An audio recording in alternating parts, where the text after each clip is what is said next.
Welcome back to the weekly news roundup. This is the business and the Sillyville editions. These are recorded live Fridays, 9 p.m. Eastern Standard Time if you'd like to catch the show live. And let's go ahead and dive right on in. Our first article here, I actually had to change the URL. The one that was in there apparently was a WordPress site that last night was working perfectly fine, and today it has apparently reset itself.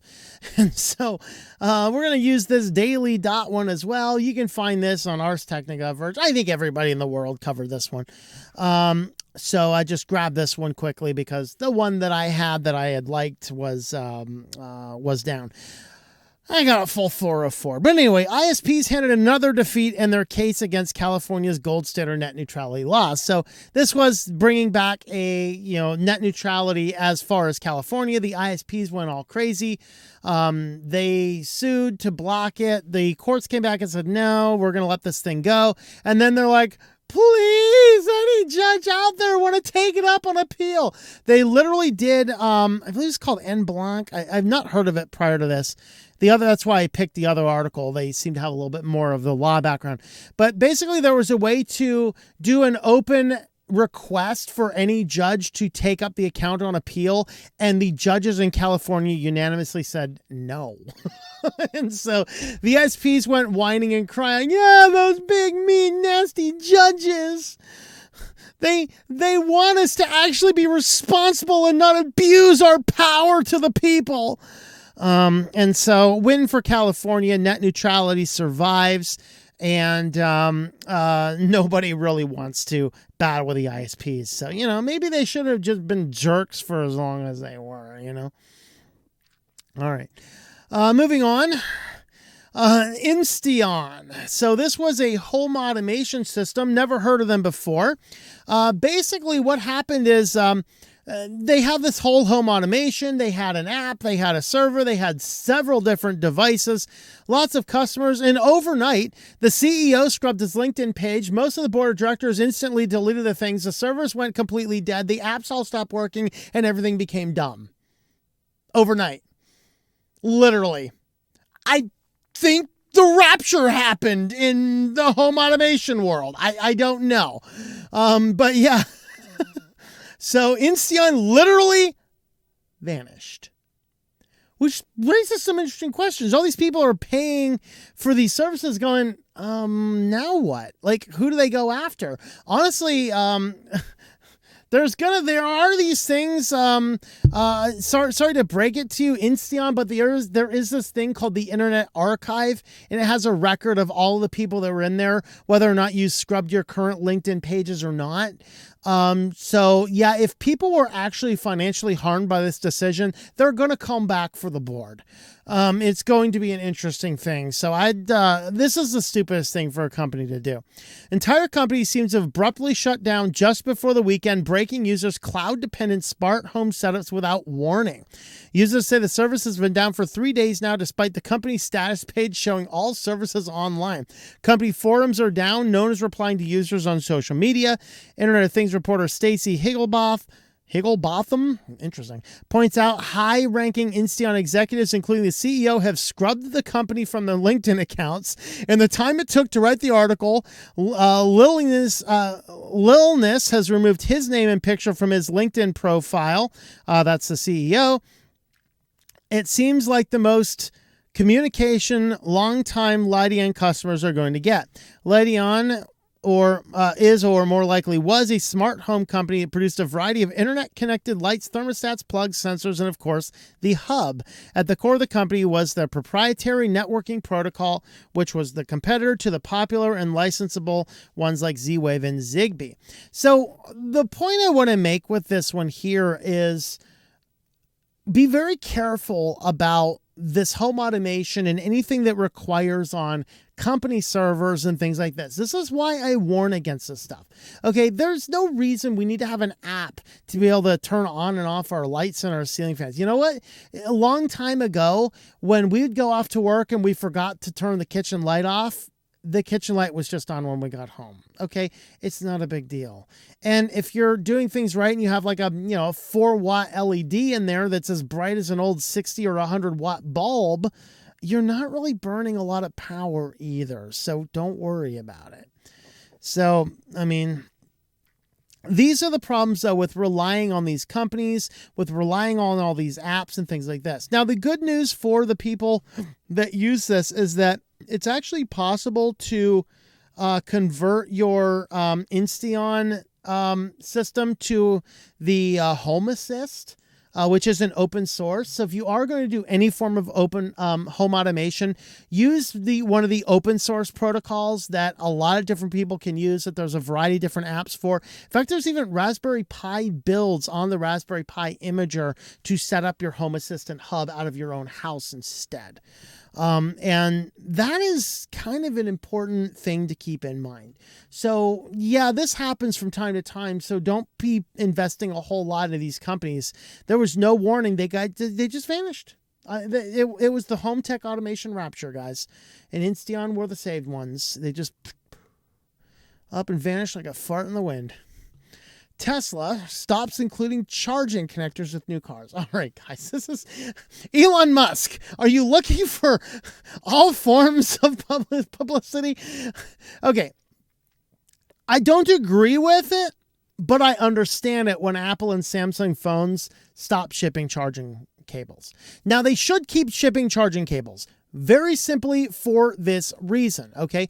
They should, because those cables don't last forever. And if you've had one cable and you buy a new phone after a couple years, your cable might be needing replaced. Go ahead and give them a new cable. They've just paid $1,000 for a phone. Surely you can give them a cable.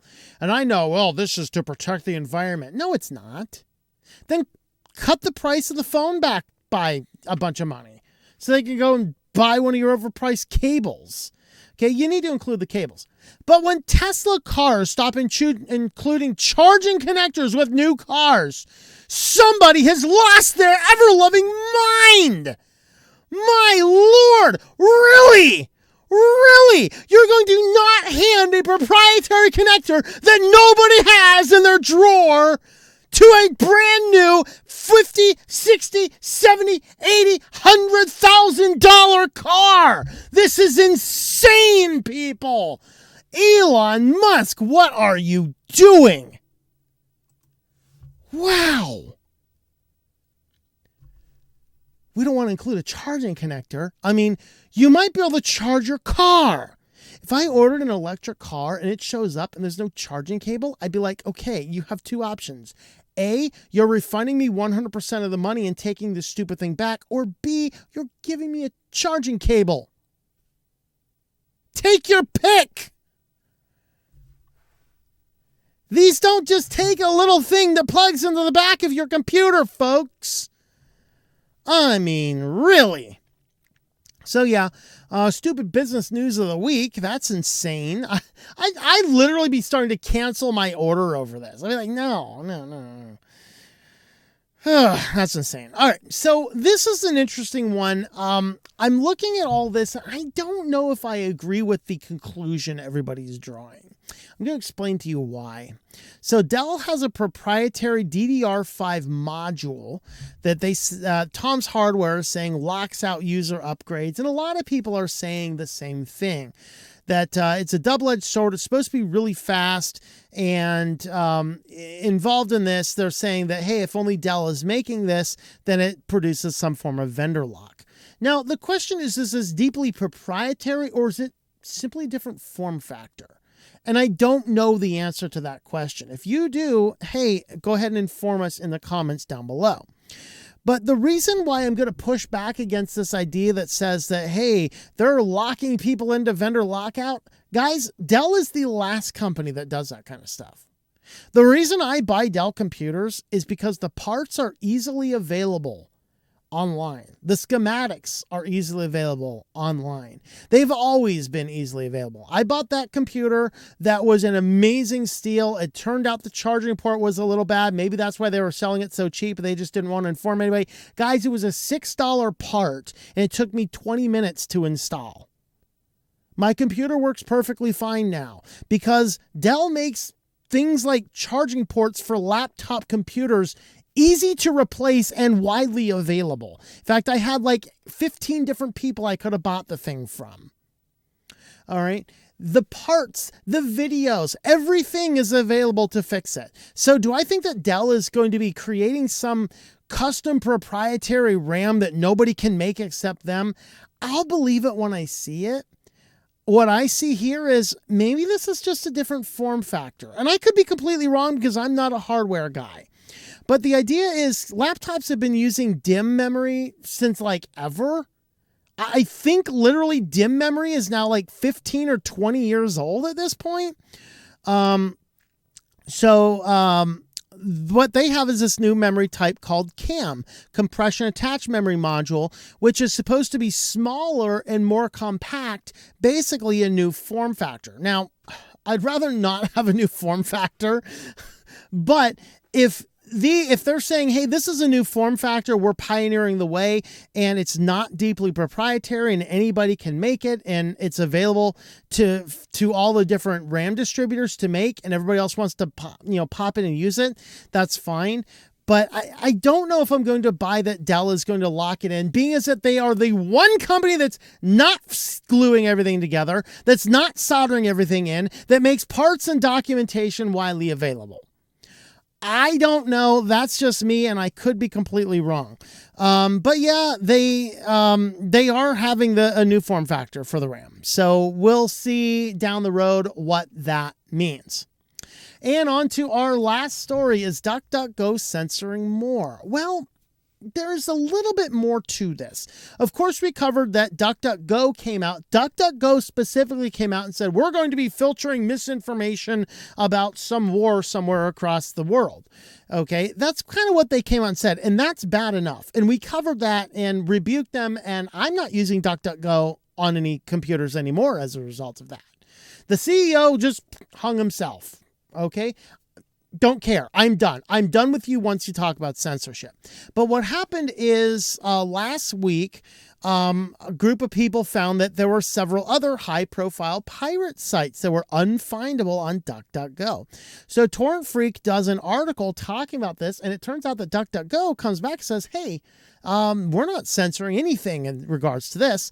Well, as you know, DuckDuckGo mostly is just a privatized Bing search. Well, Bing has been filtering these sites out, and DuckDuckGo didn't know that or didn't have the list of the individual sites, and so they were disappearing off of DuckDuckGo as well, because every single site that Torrent Freak comes out and just mentions, boom, poof, it's back on DuckDuckGo. How amazing. And so it turns out that all of these sites that got removed were because of Bing, and so eventually DuckDuckGo and Torrent Freak started talking back and forth and compiling a list of all the different sites that were taken down, and DuckDuckGo is restoring them as they hear about them. At one point in time, Pirate Bay was gone, YouTube DL was gone, F-Movies was gone, even if you actively search for it. Now, a lot of it was the site operator, which apparently was broken or something. Now, they said they've updated things and things are coming back, but frankly, it's a result of Bing more than anything else. So yes, DuckDuckGo is still actively censoring stuff, as per the CEO coming out and saying, hey, I'm going to censor stuff because we don't need more misinformation on the web. But is this them censoring? No, this isn't them censoring. This is simply Bing, which feeds them. So yeah, I guess that's good news for DuckDuckGo, but whatever. Well, you can help support the channel by buying a book. I wrote a science fiction novel called Synaptergy. You can head on over to synaptergy.com or tlm.li/s, and you can actually come over here, and there is a where to buy button. This lists all the different places where you can pick up the book, audiobooks, ebooks, and print books as well. You can also come down here at the bottom. Let me just go ahead and allow this guy here. This is a SoundCloud widget. You can listen to the first 5 minutes of the book over here as well. See if it's interested to you, and you can actually read the first chapter over here. So that is at synaptergy.com or tlm.li/synaptergy. Now, guys, let's go to Sillyville. So first up in Sillyville, this is BCI, the brain-computer interface. Very similar to Synaptergy, by the way. There's a little hint for you. This brain-computer interface allowed this man to communicate with his son for the first time in a long time. He asked his kid for a beer. Talk about priorities. How are you doing, son? What are you up to? No. Son, I don't care what you're up to. Give me a beer. Oh boy. So this is what's wrong with the human race. This guy here, he is there. Oh, look at this though. Hold on. Look at this. I just noticed this. This image. Look at this image. This is this not GNOME? Whatever they're running here, they're running on Linux. I just noticed that. Ubuntu, maybe. That's kind of cool. Just noticed that. Yeah, looks like it's probably Ubuntu from how the button layouts and things work. That's pretty cool, though. Please, though, if this is allowing you to communicate with people, plug it in. The battery's running low. But anyway, the brain-computer interface allowed the dude to communicate with his kid for the first time, and all he wanted was a beer. Like, kid, I don't care about you. Give me a Budweiser, yo. Oh, boy. Well, one survey suggests that Windows 11 adoption rate has not even surpassed Windows XP yet. Oh, God. Microsoft, take a hint. Take a hint, Microsoft. Nobody wants this crap. Other sources disagree, but Windows 11 adoption might be slowing down. Yeah, people don't want it. You're going to give them people a stupid watermark about this is not a supported PC, blah, blah, blah. All sorts of stuff. So here is the Windows OS distribution as of April 4th. Windows 11 at 1.44%. Windows XP at 1.71%. Nice. Oh, here's all the Vista guys. We're out of here. We've had such a bad experience with Windows. We're all running Linux. Windows 7's pretty good. Windows 10, there you go. Got some of that. There's still 2% of the holdout on Windows 8. There you go. So there you go, guys. It's official. Windows XP is more popular than Windows 11. There you go. All right, talking about government bloat. This is from the Physics of Fluids, a scientific journal, and they are talking about Oreology, the fraction and flow of milk's favorite cookie. So basically, they did a big experiment where they wanted to determine what is it that causes the cream, when you separate it, you'll notice that most of the cream, figure B here, stays on one side. And so they ended up building a machine to measure and determine what causes this stuff to separate in such a way. And so an entire research projects went by explaining, here's the cookie, we have a wafer, we have the cream, we have the wafer. If you rotate around this angle, basically what happens is it's going to separate the cream out. This is the device that they built in order to test all this. We're doing some physics equations over here to figure out what's going on. Ultimately, they determined that, yeah, it is true that based on the laws of physics, the composition of the cream and whatever else, yes, it is true that they can show mathematically that indeed the cream does stay on one side. It doesn't just split into some random groups. Here's some distribution of the rotation rate. So changing the rotation rate did not seem to impact it a whole lot. You can see, I mean, they're doing a lot of great things. This guy over here, what's this one about? I forget what this one was. Oh, the spatial distribution of the package of cookies. This is all good stuff. Of course, my favorite part is when you get back down to the bottom and we talk about the funding. CEO, this is not the chief executive operator, this is the first author of the paper, was supported by the United States Department of Defense. So our Department of Defense dollars went to fund an MIT experiment to determine how the cream of Oreo cookies separates. Government bloat at its finest! This was through the National Defense Science and Engineering Graduate Fellowship Program. Guys, I think that we as taxpayers need to be every one of us needs to send a copy of this to Congress and be like, yeah, Department of Defense funds went to build a machine to figure out how Oreo cream separates. I would like a refund on my tax dollars now, you morons. So, yeah, indeed, our government, through the Department of Defense, funded an MIT engineering fellowship to fund the field and found the field of Oreology to determine how the cream of an Oreo cookie separates. It is time for a tax cut, folks. All right. Apple has a new nudity blurring message feature that's getting released. It's been released in a few different places. Now it's coming to the UK, Canada, Australia, and New Zealand. So when a kid comes in and receives a message that Apple's AI thinks, this might be saucy, they're going to show this little thing and give the kid a pop-up. Message somebody. Other ways to get help. Block contact. It's your choice. Make sure you feel safe. Don't view the message. Message a grown-up or view. Guys, what kid is going to be like, don't view this? What kid's going to be like, I need to message a grown-up? Oh, no. Every kid's clicking that view button. Every kid's clicking that view. What do you think this is actually accomplishing? This is nothing. Look at this. Look at this, okay?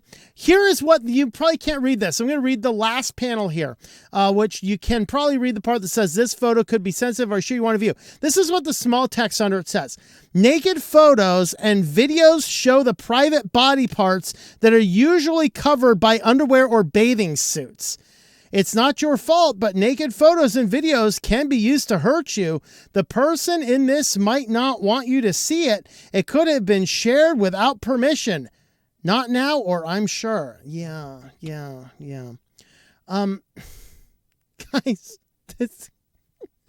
this is like DARE. I don't know if you guys are aware of this, but looking at statistics, schools that use the DARE program have more drug use and abuse than schools that don't. DARE is literally a gateway program to teach kids how to use drugs. This is a gateway app and function to show kids how to watch bad content. Yippers. I